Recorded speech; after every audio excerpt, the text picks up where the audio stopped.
코스피가 다시 살아났습니다. 4천을 또 돌파하고 소폭 움직임이 좀 있긴 하지만 국내 증시가 연일 뜨거운 불장을 이어가고 있습니다. 자, 일단 뭐 좋은 소식이긴 한데 이게 과연 모두에게 다 좋은 소식일까요? 다 같이 주식 대박을 맞으면 좋겠지만 그건 아니라고 합니다. 그러니까 투자자의 절반 이상이 손실을 보고 있다는 통계가 나왔는데요. NH투자증권의 국내 주식 잔고를 보유한 무려 240만 명을 들여다봤습니다. 그랬더니 이 가운데 개미 투자자, 개인 투자자들은 54.6%가 손실을 보고 있는 거였습니다.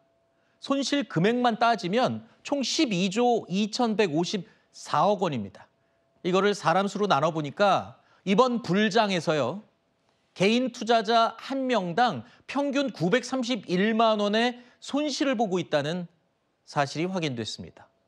자, 이렇게 뜨거운 불장인데 모두가 수익을 보면 얼마나 좋겠습니까만 개인들은 어떻게 2명 가운데 1명이 1,000만 원 가까이 손실을 보고 있네요. 네, 물론 이제 이게 집계를 한 게 평가 손실 기준입니다. 네. 확정 손실은 아니죠. 그러니까 계좌를 그대로 이제 보유하고 계신 상태에서 평가를 해보니까 손실이 이 정도 났다라는 건데 이렇게 이걸 측정했던 때가 지난달 마지막 30일이었어요. 그때가 코스피가 장중에 4,100포인트를 처음으로 돌파해 가장 뜨거운 한가운데 있었던 그때 딱 평가를 한 건데 개인들은 생각보다 많이 손실을 보고 계시죠. 그러니까 그 가운데서도 또 연령대로 보면 어디서 손실을 많이 봤습니까? 이게 참 아이러니한데 40대와 50대가 손실 본 분들이 훨씬 더 많았어요. 아하, 그래요? 20, 30대 비교하면 말이죠.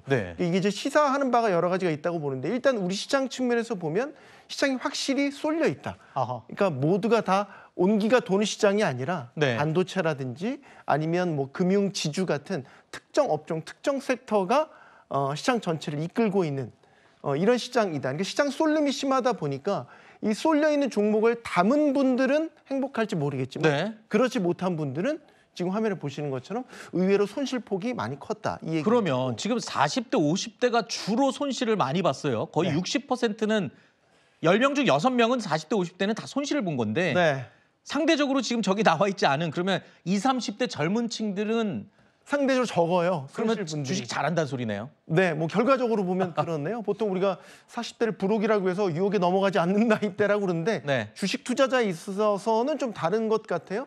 이유는 여러 가지가 있다고 보는데 일단은 정보의 비대칭성이 있다고 봅니다. 조금 더 뭐 SNS나 이런 인터넷을 통해서 정보를 획득하는 수준 그다음에 속도 이런 것들이 20, 30대가 조금 더 빨랐고 요즘과 같은 상승장에서 그런 부분들이 좀 더 장점으로 작용한 것으로 보이고요. 그다음에 40, 50대 같은 경우는 좀 단기 성과에 집착하는 경향들이 있었던 것 같아요. 그러니까 중장년층이다 보니까 이게 이제 나중에 노후 자금으로 쓰일 부분도 있잖아요. 그러니까 원금 회수에 집착을 하다 보니까 좀 오래 기다리지 못하고 손실을 회복하면 일단 회수하는 뭐 이런 경향들이 전체적으로 보면 20, 30대에 비해서 손실률이 좀 컸던 게 아닌가? 지금은 안 하고 있지만 제가 주식을 손만 대면 손해받는 데는 다 이유가 있었군요. 제가 50대니까요. 제일 주식을 못하는 연령대군요. 40대, 50대인데 딱 해당되네요. 알겠습니다. 자, 그리고 이번 불장 때 이 특징을 보니까 종목들도 편중 현상이 심하더라고요. 그러니까 오른 것만 오르고 안 오른 건 또 안 오르고 뭐가 제일 많이 올랐습니까? 예상하시겠지만 이제 삼성전자, SK하이닉스 반도체주가 이 장을 이끌었고 전체 시가총액에서 두 종목이 30%를 차지를 하고 최근 코스피 상승률의 40%가 이 반도체 섹터에서 나왔습니다. 근데 앞에 보시겠지만 삼성, SK 붙죠? 우리나라를 대표하는 대기업 집단들. 전체 주식시장의 시가총액도 보면 저 5대 그룹의 시총 비중이 결국 50%를 넘겼고요. 대기업 집단이라고 하는 걸로 확산해 봐도 전체 시가총액이 70%가 넘습니다. 그만큼 우리 시장이 지금 쏠림 현상이 심하다라는 것을 보여줍니다. 이 통계를 보니까 또 재밌는 게 있네요. 그러니까 개인 투자자들은 저렇게 가장 많이 오른 반도체주를 제일 적게 갖고 있었네요, 또. 그거 왜 그런가요? 일단 이걸 10월을 딱 놓고 보면요. 개인들의 특징이 이제 순매수와 순매도 탑5를 보면 딱 차이가 납니다. 그러니까 10월 전체를 보면 외국인과 기관은 우리 주식을 많이 산 순매수 규모가 컸고요. 개인들은 순매도했던 컸습니다.